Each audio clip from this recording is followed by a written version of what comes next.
So welcome everyone. It's nice to see some new people. It's also nice to see people just popping in that I recognize. Chaya, did I tell you hello? Hello, Radhika. So, all right, so sit up straight and tall. And particularly those of you who have issues with your hips, you actually want to sit up on a fair bit of height. Yeah?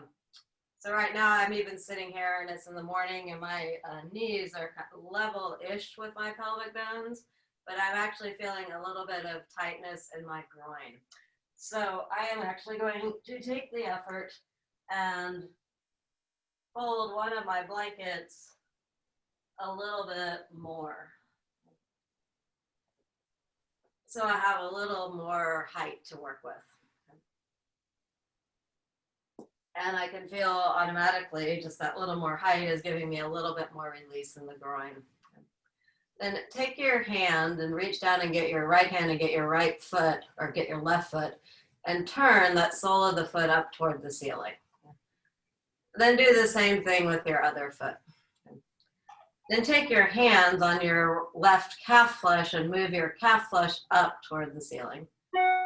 And do that with the other leg also. Then take your hands on your right leg, one on the inside, one on the outside, squeeze your legs together, and then externally rotate your thigh. Then move your thigh from the inside out.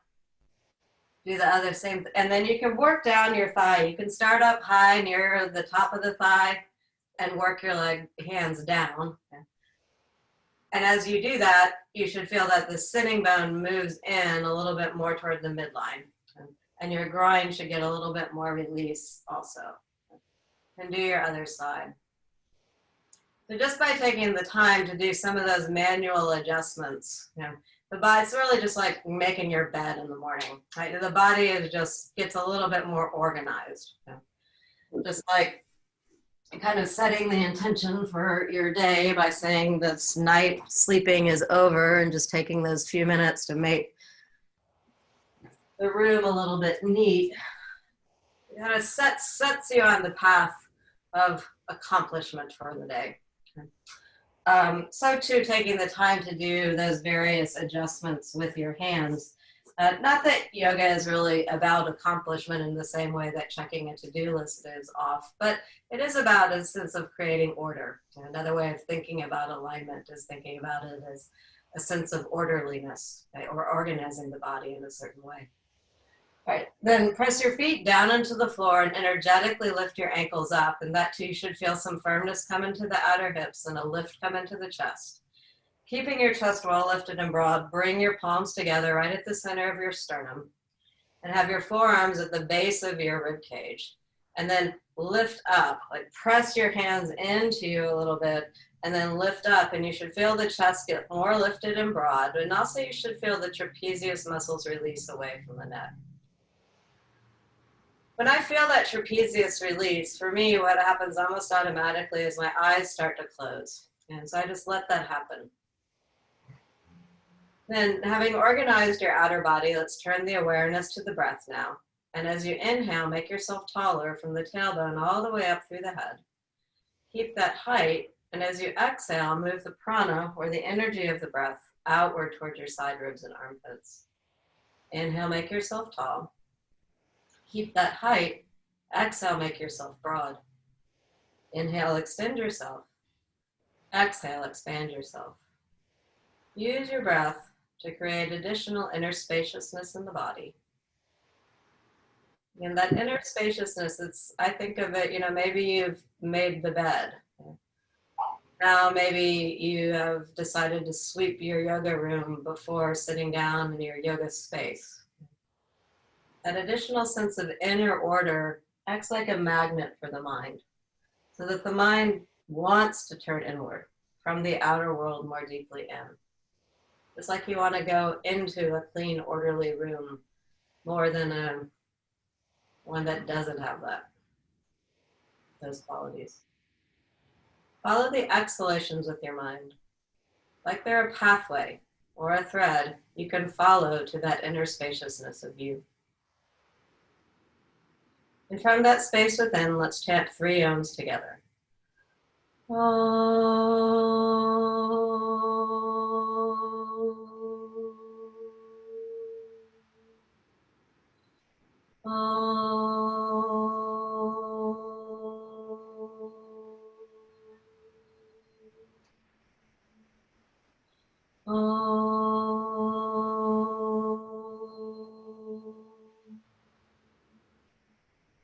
Follow that sound with your mind.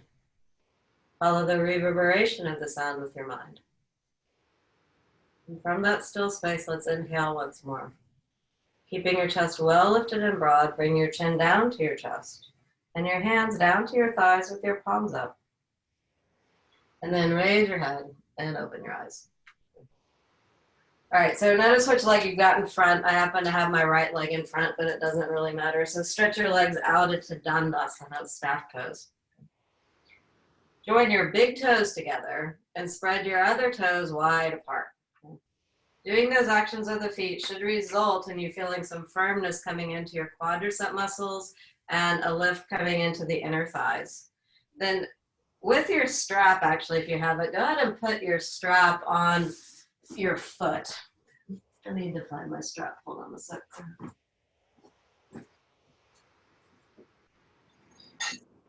And there are lots of ways you can place the strap on your foot. One basic way, you can open it so it's just a single thread. One basic way is to do it across the balls of the feet themselves. Okay, so you put the strap on the ball of the foot. And what I like about having the strap in that place is that it teaches you how to really press the big toe side of your foot a little bit more forward than the little toe side of the foot, like you were stepping on a gas pedal. Okay? And you can also use that outer strap to pull the little toe side of the foot back more. And like I said, that helps you engage the outer hip a little bit more. Okay. But lately, I have liked working with the strap more where it's down, where the arch of the foot and the heel come together. Because then that helps me actually feel some more of a sense of rootedness or firmness in the hip socket itself. Okay? And I can still spread my toes and do my actions of the gas pedaling actions of the little toe back. So give that a try. We're going to do some Supta Padangusthasana, and that's where we're actually going to place the strap today. Okay, it's right on that connection between the heel and the arch. Does that make sense to everyone? Yes. Okay. Thank you, Chaya. All right. All right. And then bring your opposite leg in first. Thank you, Radhika. That's a very visible thumbs up. I appreciate that. Take your right hand on the inside of your right knee, or whatever leg you didn't bring in first, and bring that one in first this time. And then pull your opposite leg in. So you're in Swastikasana. And then again, same thing. Use your hands to turn the soles of the feet up toward the ceiling. Use your hands to turn the calf flesh up toward the ceiling. And then squeeze your thighs in and then externally rotate them, working down your leg. Just organizing the flesh of the body so that the prana moves more fully through the body. All right, then press the feet down into the floor, energetically lift the ankles up so you feel that firmness come into the outer hips, and stretch your hands out in front of you. Interlace your fingers and turn your palms toward me. Karen, you be careful with this. If it's too much, you could just stretch your arms straight out, okay? All right, and then extend from your elbows through your wrist bones. Just like you press through the big toe side of the foot, press a little bit more through the thumb and the first finger side of the hand. And just like you draw up from the little toe side of the foot into the outer hip, draw up from the little finger side of the foot hand into the outer shoulder. Suck your elbows in a little bit more, and then reach your arms all the way up above your head. Press down into the feet and lift up all the way up through the arms. This is Sanskrit as this either Urdhva Badangulyasana, it means upward down finger pose, or sometimes it's referred to as Parvatasana. Same thing, two different names. But you should lift up so much that you actually feel your abdomen beginning to draw in and up a little bit, and more length and opening coming into the side ribs and armpits. Then maintain that length and opening in the sides of the torso as you bring your hands down. And just like we switch the cross of the feet, switch the cross of your hands so that the other finger goes on top. Then turn your palms out again. Push your feet down and energetically lift your ankles up so you feel firmness in the hips and lift in the chest. Squeeze your elbows closer together. Then bring your arms all the way up above your head. It may be a little harder to do with this opposite interlace. And Feet down and ankles up, elbows in and wrists up.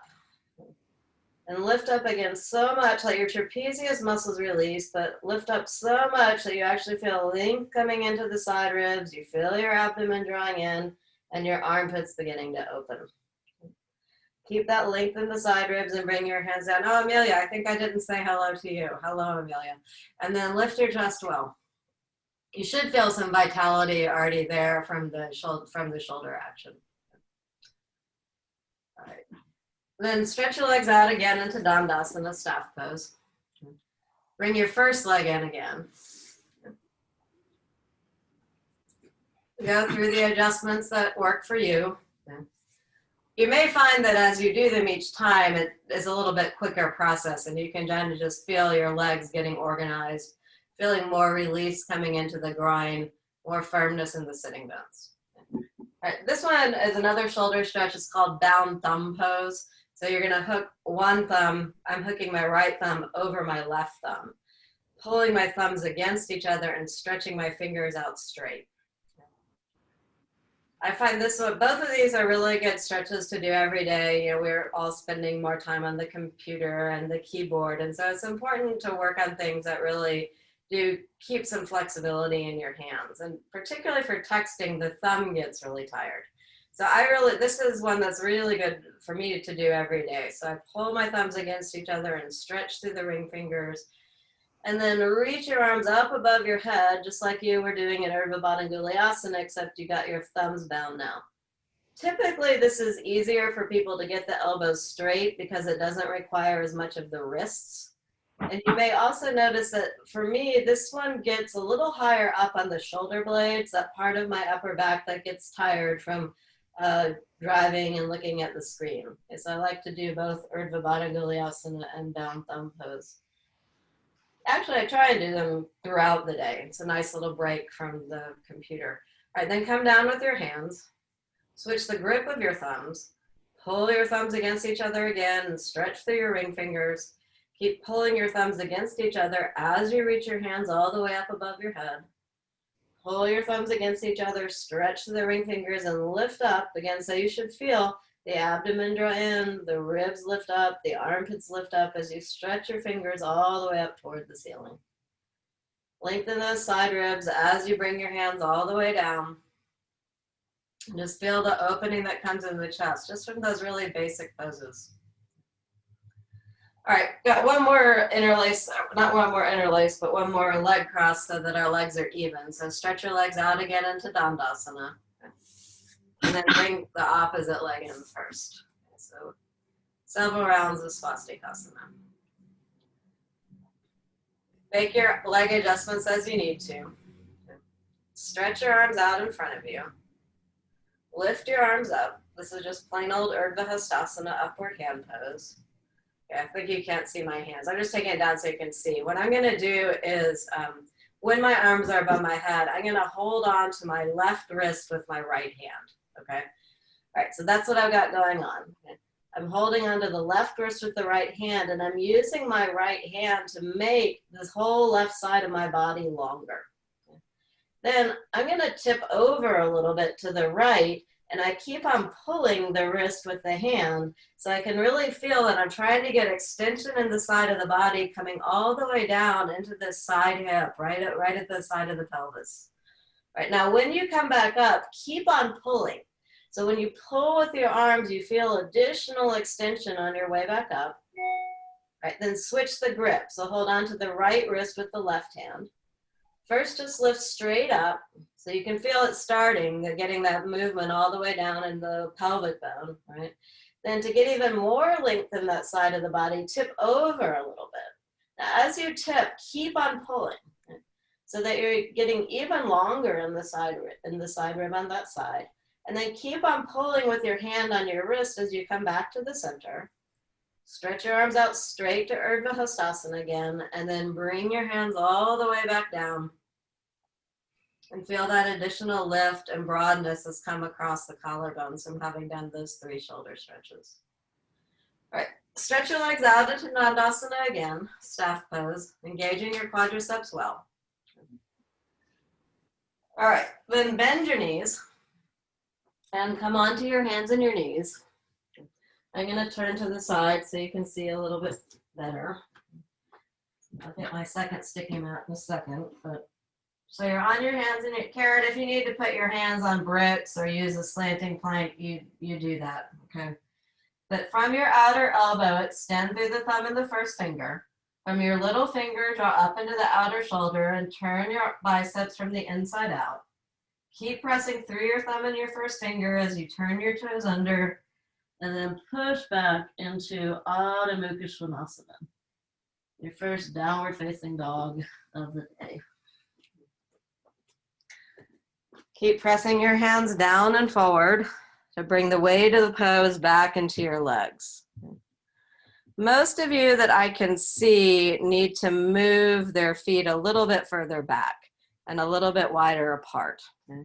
So just see what happens when you do that. It's possible to get too long in your downward facing dog, but not usually. The problem is that we're not long enough in our dog. All right, now keep pressing your hands down and forward. Come up on the balls of the feet again. And as you come up on the balls of the feet, you can come up way, way, way high. It's almost so you can get a nice little stretch in your toes as well. Almost like your feet are doing the pose of Chaturanga Dandasana. Okay. And as you do that, you may notice that the arches of your feet get a little bit more defined. Okay.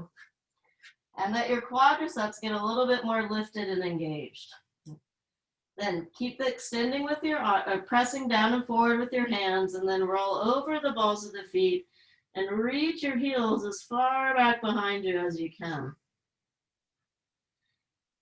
And keep pulling back with your thighs until you feel a similar extension coming into the sides of the body that you got with your side stretch, with your shoulder stretches. All right, then walk forward till your feet are right underneath your hips.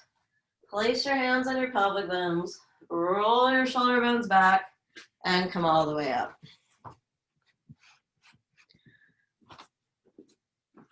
And then just stand in Tadasana.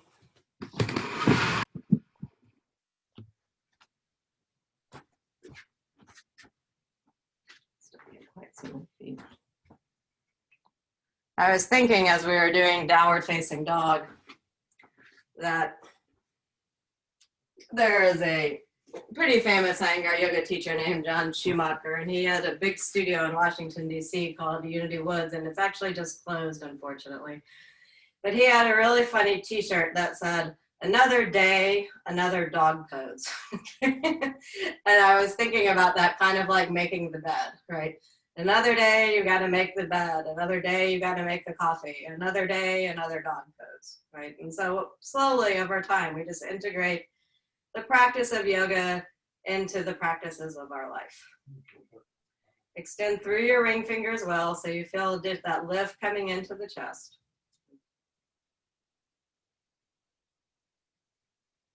Then reach your arms up into Urdhva Hastasana as you're standing here. Keep turning your triceps from the outside in and stretching up through your ring fingers. Lift up a little bit more. Then turn your palms toward me and spread your fingers wide. So that's really the arms of downward facing dog, right? And then bring your arms all the way back down. Then reach your right arm up. Take your left hand and put it on the tricep of your arm and turn. But then move a little lower down your arm near your armpit and do that same turn. And you should feel the bone move a little bit more in toward the midline. And then you can go back to the middle again and you can turn at your elbow.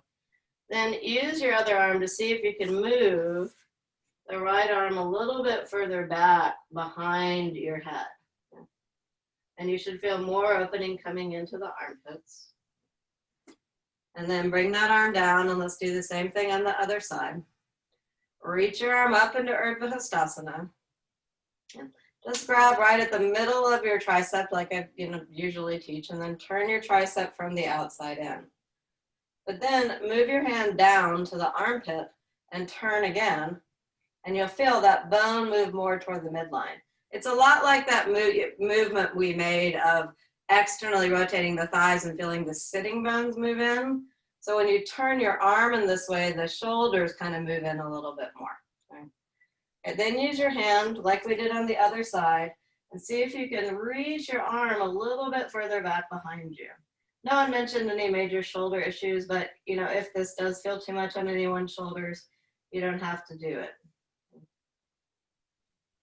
All right, so let's do downward facing dog again with this heightened sense of how the arm turns. All right, so come down onto your hands and your knees. Spread your palms well. Turn your upper arms just like you had your hands. So you can turn from this up. You can even use one hand to do the other arm if you want. You could bring your right or left arm up to the top of your right arm and turn. It's possible here to overturn the elbow. So I know some of you, like Radhika, be careful you're not overturning the elbow. Then from your elbow, press through the thumb and the first finger. Lift up from the little finger into the outer shoulder. Look forward so your thoracic spine moves in a little bit more. Turn your toes under and then push back into your second dog of the day. Another day, another dog pose. And so just see where you are, just coming back into the pose, and then inhabit where your pose is right now. And then let's see if we can improve it a little bit. Okay, so maintain your arm actions. Come without moving your buttocks way forward. Come up onto the balls of the feet. Really as high as you can. So you get a little bit of stretch in the toes. Really see those arches engage. Really see your quadriceps and your inner thighs engage as well. Then roll over the balls of the feet, reach from the front of the arch all the way to the back of the arch, reach through the heels, push your top thighs back. And as you push those top thighs back and move your buttock flush down, you should also feel your abdomen draw in towards the spine. A little bit of Uddiyana Bandha there. Actually, a little bit of both Mula Bandha and Uddiyana Bandha. All right, then walk forward again till your feet are right underneath your hips. Place your hands on your pelvic bones. Roll your shoulder bones back, and then come all the way up. Okay. All right, here's where the chair is going to come in eventually. Well, actually soon. All right, so get a chair.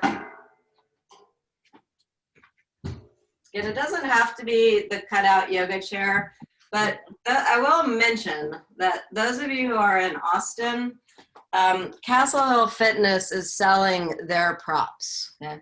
And it is a really great opportunity. You can go to their webpage and you can, it's clearly on their store. You have to go out to their Westlake, which I know is far from y'all, but to get it. But they have really inexpensive chairs, really inexpensive blankets, very inexpensive bolsters.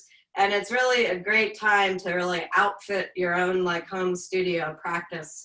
So take advantage of that sale if you haven't yet made the investment in getting the set of props for yourself. Okay. So right now I'm really just using the prop to hold on to for balance. Okay, so I've got the side of the chair. You could go to a wall too if you don't have a chair. And I've got my hand on what's I call now the handle of the chair. Okay. Then it's on my left side. So turn your right leg out, lift your right leg up, and see if you can get your right foot all the way up at the top of the thigh. And I've got actually the chair right up against my hip because one of the tendencies of this pose is you tend to drift too much toward the standing leg. So I almost use it like a little monitor for my outer hip to make sure I'm not leaning into the chair. And push your foot and your thigh into each other. Lengthen out from the inner groin through the inner knee. And then you can even use your hand to push the top of your bent leg thigh down just a little bit to get a little bit more length right in that side of the pelvic bone. Should feel good. Should feel like you're creating space in your hip. If it doesn't feel good, obviously don't do it. All right. Then bring that leg down and then do the same thing on the other side. And the chair is really pretty optional here, but I like it. And partly I'm using it for balance because I'm on a big sticky mat on a carpet. So there's a lot of movement kind of underneath my feet, which has benefits and has drawbacks. So partly for balance, but even more like a kind of monitor. So I have it close to my hip, but I can feel if I'm going to shift into the chair, that means I've shifted too much of the weight into my standing leg. Okay? So it should just be there, but not leaning on it in terms of your hips. All right, then turn your left leg out. Now, to be honest, when I bring my leg up, my right hip does push into the chair. And that's partly because I have tight hips. But once I'm up, okay, I want to use the chair as that monitor so that my outer hip moves a little bit away from the chair as I push my foot and my inner thigh against each other. Then lengthen from your inner groin to your inner knee. From the little toe side of the foot, pull up into your outer hips. I forgot to say that on the first slide. Then put your hand right on the top of your thigh and push down a little bit. So that pushing down of the thigh kind of gets the femur bone more, let's say, even in the socket, but it also gives you a little bit of lift out of the pelvis and a little bit of release in the groin. All for just the small amount of work or putting your hand on your thigh. All right, and then do the same thing on the, then you can just come back to Tadasana and see if that Vrikshasana has left a little bit of an imprint on your hips so that you feel what BKS Iyengar means by compacting the hips.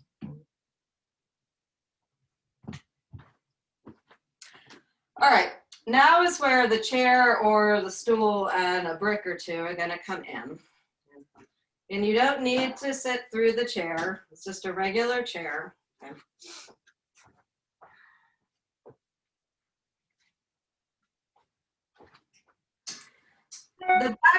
The opening of the back of the chair, really what it is, I would say what it was primarily designed for is to be able to do chair back bends. And so you put your feet through the chair so that you can get some nice opening in the chest. It's possible to use chairs the other way also. I mean, just regular chairs that way also, but that's just in case you're wondering why you should bother.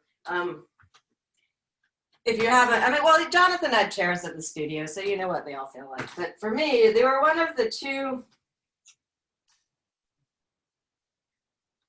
one of the two poses that actually made me want to do yoga for the rest of my life, or gave me the sense that I knew I would do yoga for the rest of my life. The chair back bend. But the other one is just shoulder strap stitch. Okay, so in Iyengar yoga, we often teach people to do a standing pose sitting on the chair. Okay? And so what I've got here is that my right thigh is just on the front of the chair and my left leg is out, hopefully in line with my foot. Okay, so this is basically, this is Virabhadrasana 2. Okay? If your feet don't touch the floor, you should put something underneath your feet like a blanket. Okay? If you're taller, you can get a blanket and put it on your chair seat to make it a little taller so you can get what we like to call, quote unquote, a 90-degree angle with the leg. Okay. And so I've learned this for years. Okay. And recently though, I've thought of a different way to do it because I'm pretty short, the chairs are pretty wide, and it's kind of hard for me. It's almost like it's too much of a sensation on my hips and I feel like a little crunched. And so what I recently figured out based on something else that I learned in another studio is if I put a brick up here and right on my sitting bone, okay, very top of the thigh on the sitting bone, and then I have to put a brick on my foot because my foot doesn't touch the floor anymore. But then I actually feel by putting myself up a little higher, I feel more, I'm sure you can see it on the screen. I have more length. I mean, partly it's just that I'm up higher, but something about that lift from underneath the hip with the brick gives me a much more ease in the pose. Now, one of you were talking about that, well, I know at least two of you have had hip replacements.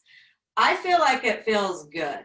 okay? But if you feel like that pressure from underneath is not what your hip needs, then don't do it, okay? You just have to keep your own counsel there, and you can just go back to sitting on the chair. You could even just do the pose against a wall, okay? But for me, what happens when I really feel that sitting bone lift is I get more length coming out of my hips, okay, so that the whole torso raises up. And I feel like I could stay here pretty much forever in a really long battle, okay? Whereas if when I'm sitting without the brick, it's a struggle just to be sitting like that, okay? But here I have what Mr. Iyengar calls effortless ease. Okay? And you can even turn your head to look at the battle in front of you. Reach back with your other finger like you were gonna string or pull the bowstring, right? All right, then sit up or stand up and just go ahead and stand in Tadasana. And just like we did after Vrikshasana, see if you can feel the hopefully good effect on the hip that sitting on the brick on the chair does. And for me, I have more sense of compaction in the hip, not just in the side of the hip, which I got from Vrikshasana, but also in this kind of back lower glute area. Okay? It feels more drawn in from having my sitting bone lift up a little bit. Okay? So just, and even if that isn't exactly what you're feeling, at least observe what you do feel in your body, okay? All right, and then you can do it in Vera 1 too, Karen. We're not gonna do that today, but it does feel really good. All right, and then do your second side. Okay. You can run the experiment again if you want and sit down without the brick, okay? See what it feels like, okay? And then you can either stay there if the brick didn't work for you, or you can put the brick in. Okay? I have run the experiment enough times now that I know I'm just going right for the brick because I want to have as much time as possible in this nicer feeling pose. But it's part of your illness. It's nothing to do with her. All right. Then stretch your arms out. Turn to look to the battle at the other side. Spread your toes well. Extend through both ring fingers and just be in the present moment of the support of the chair, the work of the legs, and the extension of the arms. You know, that's really what's required, not just when you're in a quote unquote battle, but in any difficult circumstance, right? There's lots going on, lots of hard work, things, but if you can just find a little bit of peace and quietude of mind in the midst of the flux of circumstance, that's really what the practice of yoga can help you build up within yourself. Yeah.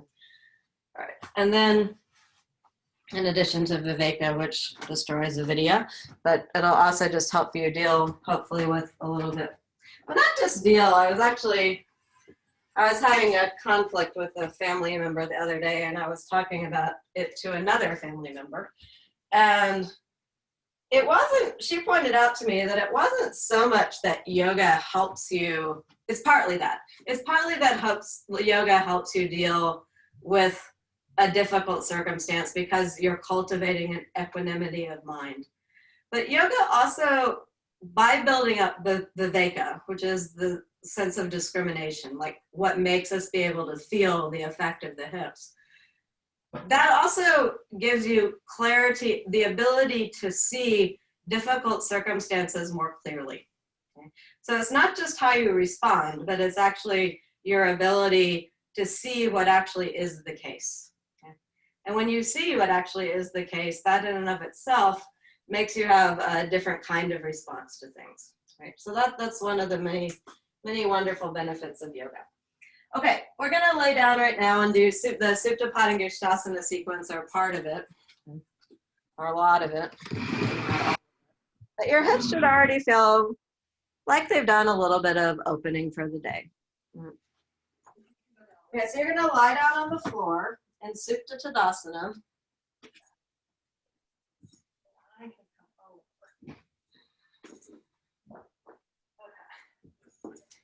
And actually, go ahead and not start in Supta Tadasana, but start with your knees bent. When your knees are bent, it's a little bit easier on the lower back. But you can also move your buttock flesh toward your heels more readily. And when you move the buttock flesh toward the heels, you should feel that abdomen draw into the spine again, like you did in the seated stretches and like you did in downward facing dog. And that drawing in of the abdomen is called Uddiyana Bandha. Okay. When you're laying down, it doesn't move up really so much as it moves in. And when you're sitting, it's an in and up action.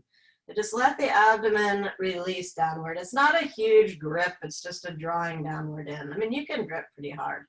All right, then hold on to the sticky mat sides with your hands. Push your feet down a little bit, and then tuck your shoulders underneath you more, and then pull on the sticky mat away from your head. So you feel your trapezius muscles again begin to release away from your neck, and you should feel your collarbone get broader as well. And as much as possible, maintain that position of your torso as you stretch your legs out straight. You can either do it one at a time or with both legs. And so this is, now we're in Supta Tadasana. You can let go of the sticky mat and turn your palms up. And then tuck your shoulders underneath you again and see if you can find a feeling on the floor where your shoulder blades are completely flat on the floor. Press your top thighs down into the floor like we were using our hand in Vrikshasana. Then maintain the firmness or the stira or the stability of your left leg as you bend your right knee up into your chest. See if you can actually pull the knee in without using your hand. It's fine to use the hand, but one of the other things, and then straighten the leg out.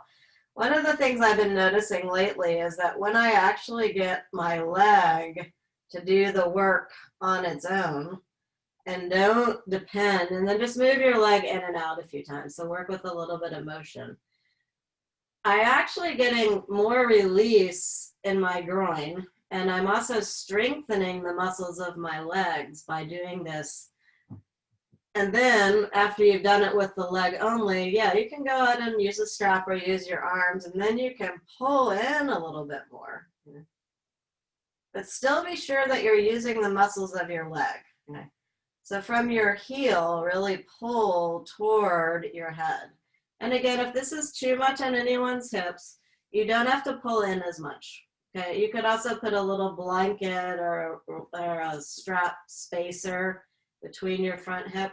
And then you're going to work with cycles. As you inhale, let your leg move a little bit away from your torso. And then as you exhale, feel how your abdomen draws in, and then pull your leg in a little bit closer to your torso. Inhale, move the knee a little bit away from your torso. Exhale, move the thigh in a little bit closer to you, feeling that nice compression on the right side of the abdomen. And last time, move your leg a little bit away from your torso. Exhale and pull your leg in closer to your torso. Then release your hands, and with control, stretch your leg back down into Supta Tadasana. And then here's where viveka, discrimination, comes in. Can you feel a difference in the right side of the body from the left side of the body? That's kind of the first step. Can you notice a difference? Then, to build up the viveka more, can you describe the difference to yourself? This is how I would describe the difference to myself. Okay? I'm describing it to you, again, not to impose my experience on you, but just to give you a model of what results you might find. So I feel that my right thigh is sucked more down to the floor. I feel like my right leg is longer. And I feel that my abdomen is drawn in toward the spine more. So by doing that stretch, my leg overall has both more ease, sukha, but also more stira, stability. And again, according to Patanjali, those are the two aspects of yoga. And it actually makes me want to do the other side. And so I'm going to bend, working with that motion. First, I'm really just going to try and move the leg in and out, using the muscles of the leg itself and not reaching for my arm immediately. And then I'm pulling from that heel all the knee all the way up and stretching the leg out. And one of the other things I'm noticing is this leg, my left leg, tips much tighter, and it doesn't work as well on its own. Okay? It's like slower, okay, or feels heavier than the other side. So I probably should do it more on that side. And I'm going to use a strap on my shin this time just because when, my arms are a little bit short and I actually get a better feeling by using the strap on my hands. But you can do either. Another option too is you can put your hands underneath your knee. So you can pick whichever arm position feels better to you. And again, that ability to pick, that's viveka, okay? That you can tell a difference between the three and you choose which one feels best to you. That's really the aim of yoga. Building up that, because that's what destroys avidya, which is the root of all of the other kleshas, which are the things that basically keep us from seeing who we truly are. All right, and then work with your breath 3 times. So as you inhale, move that thigh a little bit away from your torso. And as you exhale, feel the abdomen draw in, feel your right thigh go down, and pull your left leg in a little bit closer to you. As you inhale, move your thigh a little bit away from your torso. And as you exhale, use the strength of the arms to pull the leg in a little bit more. But you can use the strength of the leg too. So they work together to get maximal effect. And then move the other leg one more time. Move the leg out on the inhalation. And then as you exhale, pull the knee in a little. It's not just the knee, it's really the whole thigh that comes in closer to your torso. All right, and then with control, straighten that other leg back out and come back into Supta Tadasana. And now your legs should feel a little bit more even. Your abdomen should feel a little bit more drawn in. And you may feel that there's even more of a lift that's come into your chest. Maintain that firmness and stability of the left leg. And this time we're going to put the strap, like I said in Dandasana, you're going to put the strap not on the ball of the foot, but on that line between the arch and the front of the heel. When you do that, it helps you just get a sense of rootedness in your hip socket. If that rootedness doesn't feel good to you or bothers your back, you can try another place on your foot. Spread your toes well, lift your quadriceps and your inner thighs, and just be in that first stage of Supta Padangusthasana 1, where your leg is just at a 90-degree angle. Make both legs as straight as you can. So even though one leg is up and one leg is down, both legs are doing exactly the same thing. All right, now hold on to the strap with just your right hand. And then see if you can extend from your buttock to your heel and pull your right leg up a little bit closer to your torso. Extend from the buttock through the heel. Now push your left hand down onto your thigh. Exhale, do a sit up by drawing your pubis and your navel toward each other and see if you can pull your leg in a little bit more. And maybe you can even reach up and get your big toe. This is called Supta Padangusthasana 1 when you've lifted yourself up. Then maintain whatever ground that you got here.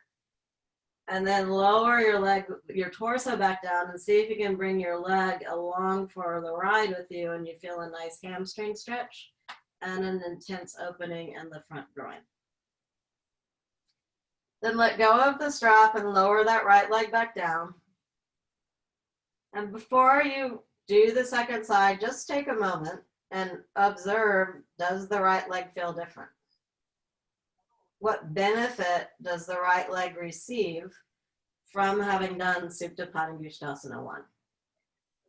And you can answer that question for yourself, and I won't impose my own answer on it.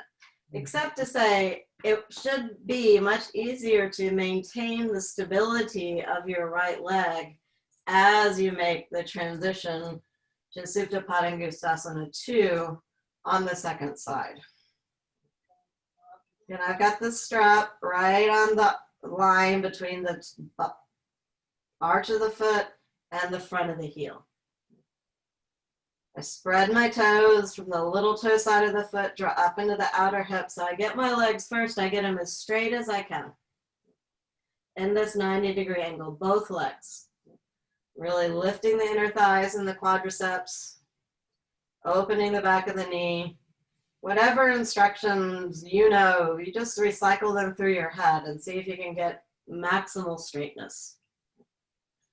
Then hold on to the strap with just your left hand and put your right hand on your right thigh. Then exhale, push the right thigh down, do a sit-up by drawing the pubis and the navel toward each other. Lift up a little higher, see if you can at least walk up on your strap, and some of you might actually be able to get your big toe. Then pull your forehead toward your shin. In Light on Yoga, his forehead and his shin, being Mr. Iyengar, is touching. Then push your right thigh down, lower your torso back down to the floor, and pull and see if you can coax a little bit more length out of your hamstrings. All right, then with control, lower that leg back down and come into Supta Tadasana. All right. Actually, we'll do Supta Padangusthasana too. If you have one of your bricks, put them on either side of your hip, okay? And make them be like a little bit at a diagonal once you've got your leg up. That's just going to help you have a little bit more stability in the outer hip, and as a result, a little bit more release in the inner groin. All right, maintain the stability of your left leg as much as you can as you bend your right leg up. You might lose some of it. Like I said in Vrikshasana, if I'm honest, when I bring my bent leg up, it wavers. So I'm practicing for a better Vrikshasana here. Straps on the same place in the foot. First, I'm going to hold on with my left hand, and I have my right hand on the brick.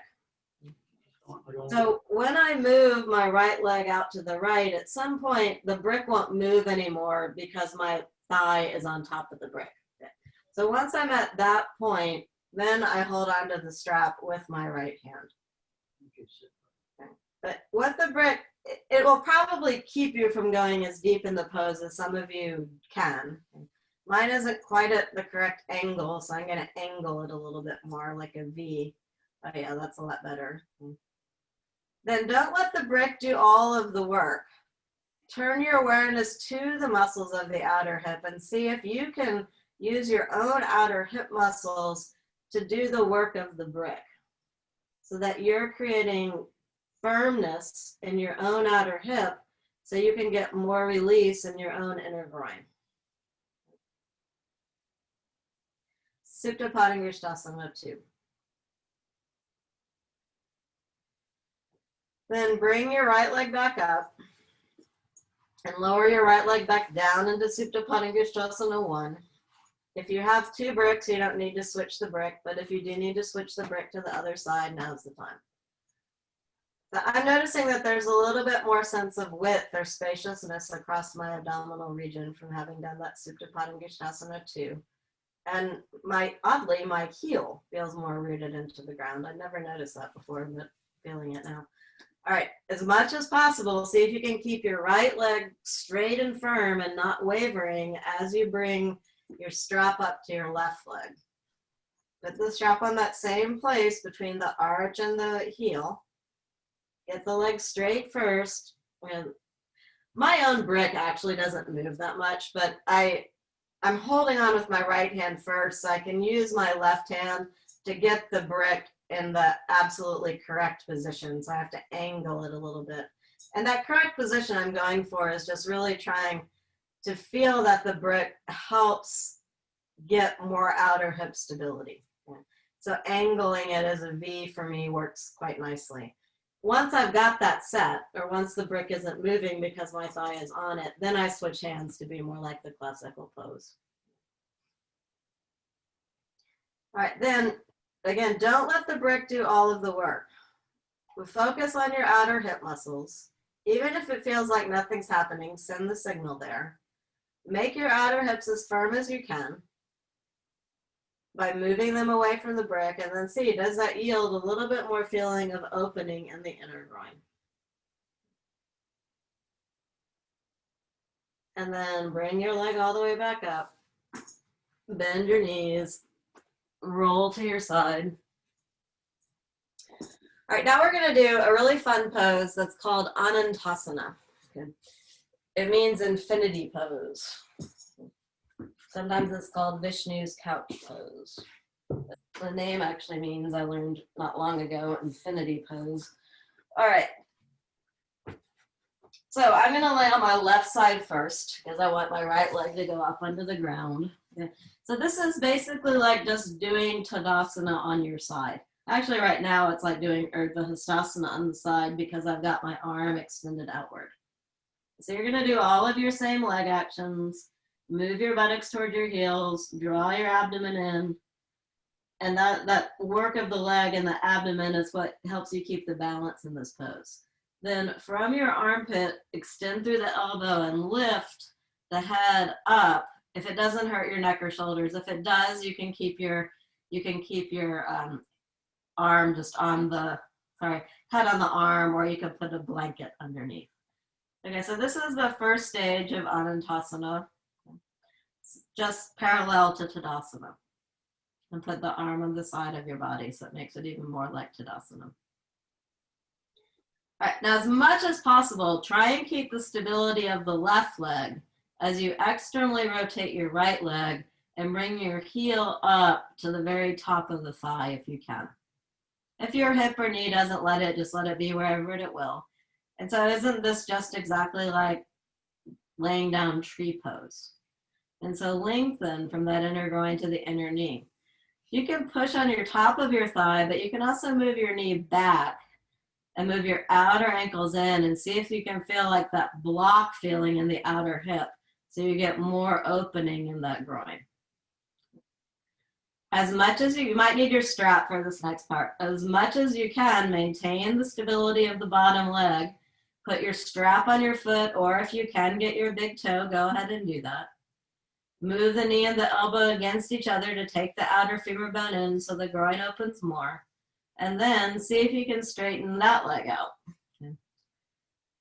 So this is very much like Supta Padangusthasana 2, except that you're on your side rather than on your back.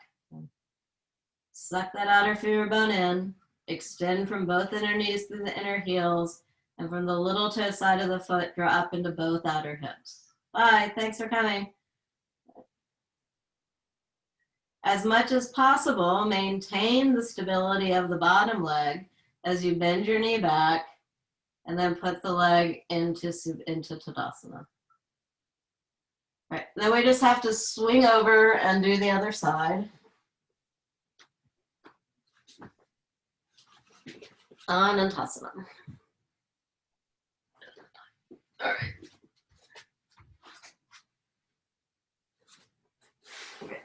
So first, again, it's a lot like laying down Urdhva Hastasana. My legs are in Tadasana. Really make sure you're moving your buttocks toward your heels and drawing your abdomen in and up. That helps get the stability of the pose.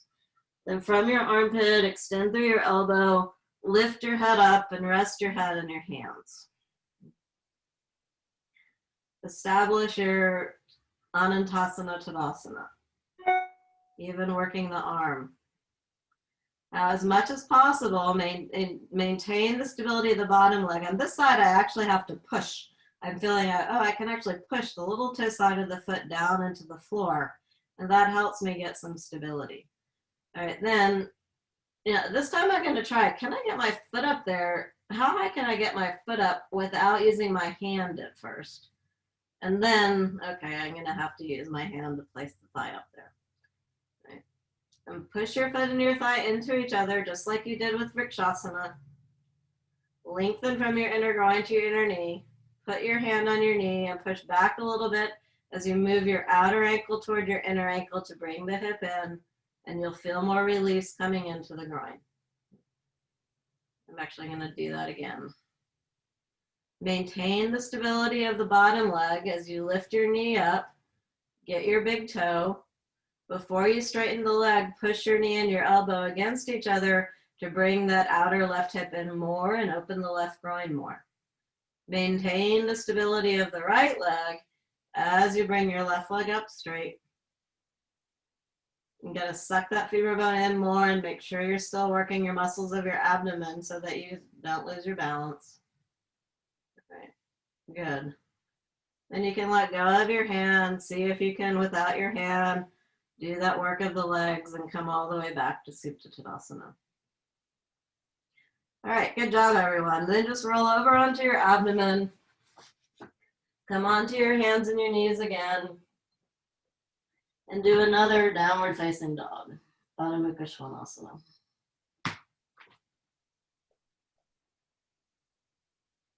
And observe this, this is our third or fourth downward facing dog.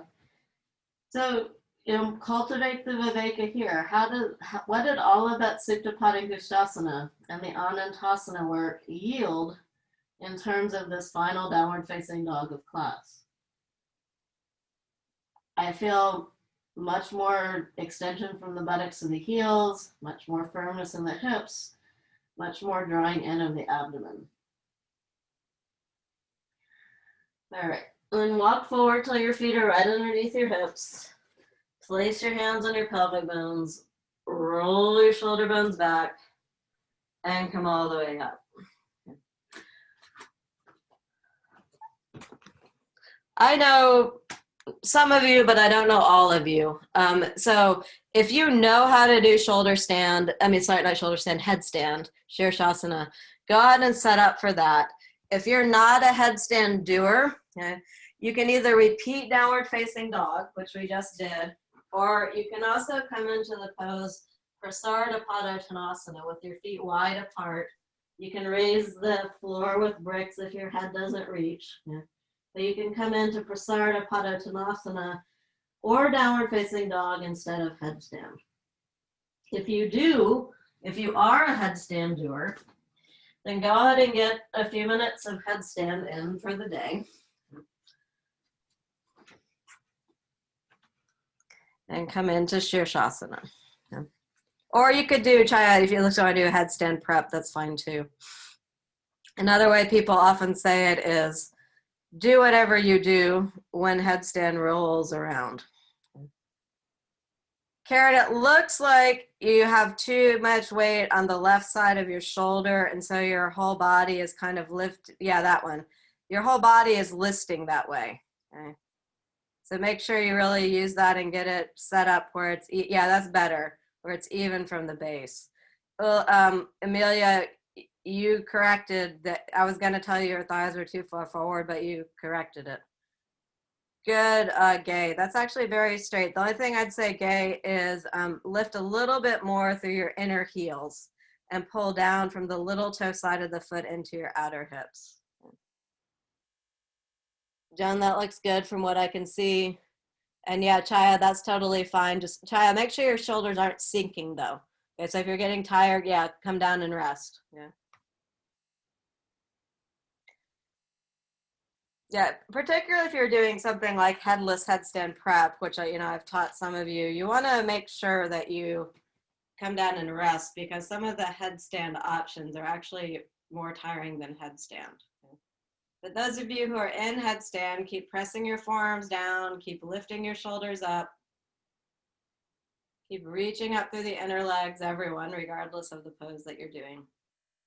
Amelia, that is one of the best Shirshasanas I've ever seen you do. It looks really, really lovely. You got nice lift in the shoulders too. All right, then you're gonna come down. So press your forearms down, lift your shoulders up, and then everyone come down and rest in downward facing child's pose.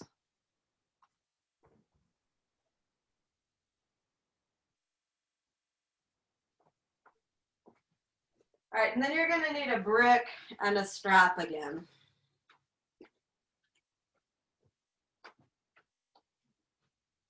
And just like we did before, Supta Padangusthasana, lay down on their back with your knees bent and your feet in close to you. Sorry, not in close to you, in close to your buttocks. I mean, I guess the buttocks are a part of you. So we're going to do 3 rounds of Chatushpadasana, and then we're going to do Brick Setubandha. Okay. So the Chatushpadasana, make sure your buttocks are moving toward your heels.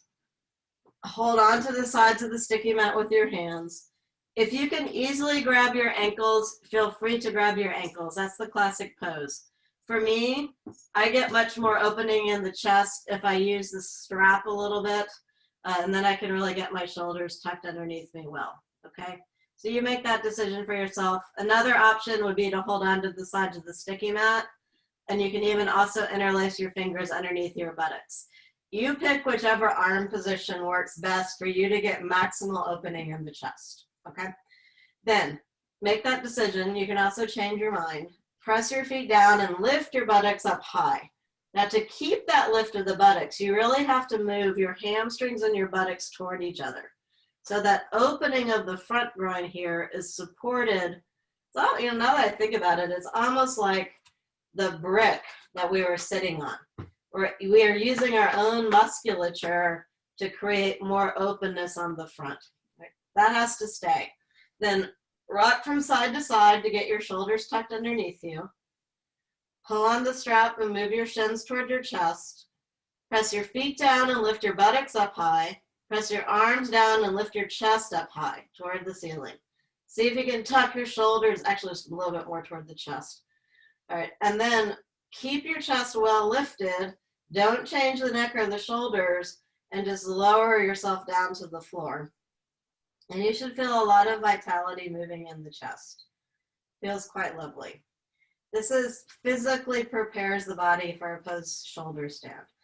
Press the feet down and lift the buttocks up high. Make sure your hamstrings and buttocks are working the whole time. Tuck from right to left. Now that I've done it once, I actually can kind of get my ankles. Then press your feet down and lift the buttocks up high again. Push your arms down and lift the chest up high.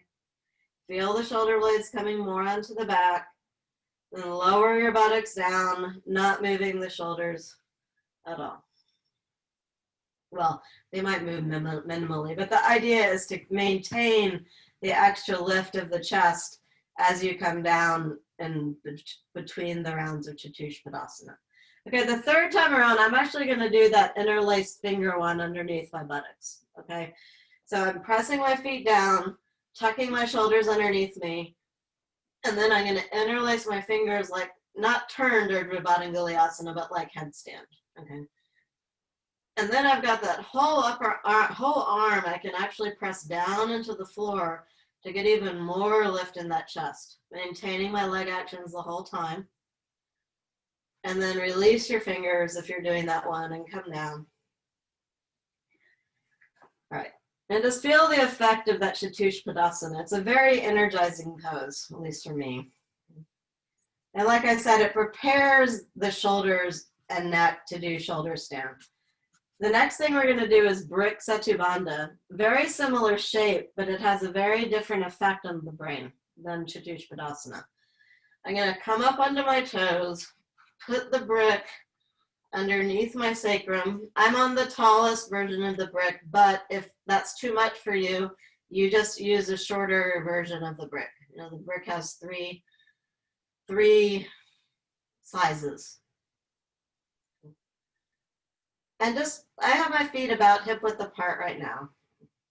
After I've been in the pose for a couple of minutes, I'm going to try and move my legs a little closer together so they're touching. But if I do that too soon, it's a little bit of a strain on my back. And then as you're here, just observe the different feeling in the brain when you have the support of the brick than when you're doing that really active work of Chatushpadasana. Karen, if this bothers any part of your neck, you could just do legs up the wall pose or do it off of a bolster. It's a little easier on the neck because you can get like a blanket roll or something. All right, then see, can you walk your legs a little bit closer together? Squeeze your legs together. You can stay there, or you can see, could you bring one leg up like it was doing Supta Padangusthasana 1? Then bring that leg back. See if you can get your legs together. If that bothers anyone's back, you don't have to keep your legs together, but do try to not let your knees splay way out beyond the distance of your hips. Supta Padangusthasana, one leg. Come back down. Squeeze your legs together one more time. Then you can get out of the pose. You can walk your feet apart, lift up from the brick, and lower down to the floor. And again, observe the effect. So this one is more calming, right? Chatusha is very, very energizing. This calming feeling is very much a sensation that you get in Viparita Karani or shoulder step. All right. Let's check on the time. Okay, let's everyone do legs up the wall pose and then some Shavasana, okay? You can put your bolster up on a your buttocks up on a bolster, or you can just do it with your buttocks flat on the floor. Whatever works for you.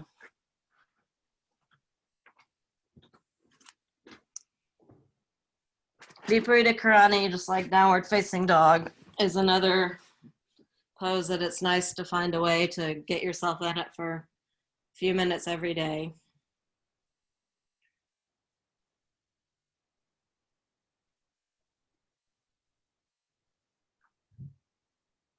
If you don't have any wall space, you can just go ahead and go to Shavasana.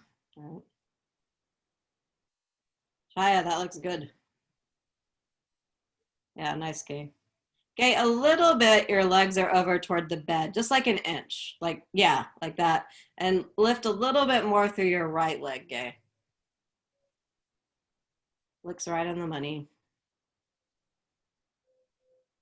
Spread your toes a little bit more, Chaya. Good leg action. Good, Jen. Those are good adjustments you're making. Let your eyes release into the back of your head. Let your tongue release away from the roof of your mouth. Unclench your jaw. Let the back of the throat release. Let the sides of the throat release. Let the base of the throat release. Let your ears draw inward. Completely relax the features of your face. Become quiet within.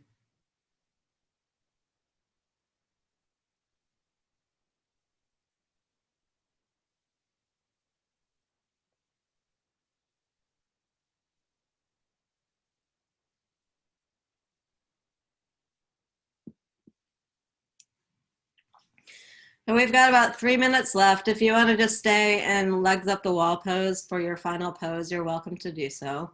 If you would rather transition and end class in the traditional Shavasana, go ahead and do that. So make that transition now. Either is really fine. Okay. Sometimes it's nice to get a little bit more of that inverted feeling in the legs. Okay. But, you know, it's a very long tradition of practice of ending in Shavasana. But you do always want to end your practice, you know, try to really develop that willingness to stay in something quiet as you're ending your practice. Don't just, partly it gives your body and mind time to integrate the experience, but it's also kind of a transition between the more internal work of yoga, kind of sealing that in before you go out and go into the world again. Let your eyes release into the back of your head. Let your tongue release away from the roof of your mouth. Unclench your jaw. Let the back of the throat release. Let the sides of the throat release. Let the base of the throat release. Let your ears draw inward. Completely relax the features of your face. Become quiet within.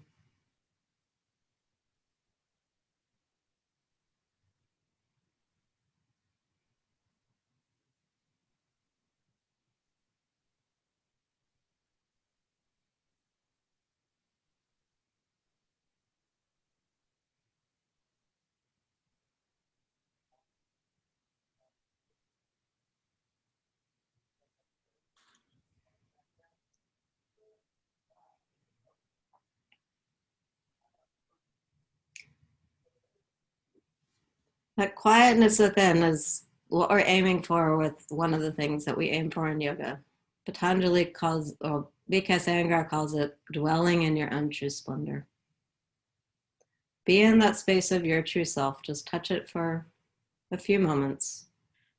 And then consciously use your inhalations to bring that awareness of your true self with you as you go about your work in the world. Those of you in legs up the wall pose, go ahead and bend your knees, push yourself away from the wall, and roll over to your right side. Those of you in Shavasana, place your hands on your rib cage, bend your knees, and roll over to your right side. And then everyone, use your hands and roll yourself back up and sit up straight and tall. Close your eyes and fold your palms together to your heart. Observe the, oh, Chaya, look at your awesome dog. Observe the effect that your practice has on you. Observe it on every layer of your being, from the physical to the most deeply spiritual. In gratitude to the benefit you receive from your practice of yoga, in gratitude to the people of the opportunity to learn and study and practice yoga with, and in gratitude to the lineage of Hatha Yoga itself, as practiced by B.K. Iyengar, reaching back to the sages of India, down through a line of teachers and students to you, here on the mat in Austin, Texas. Bow, namaste, or Paris, France, wherever you happen to be in the world.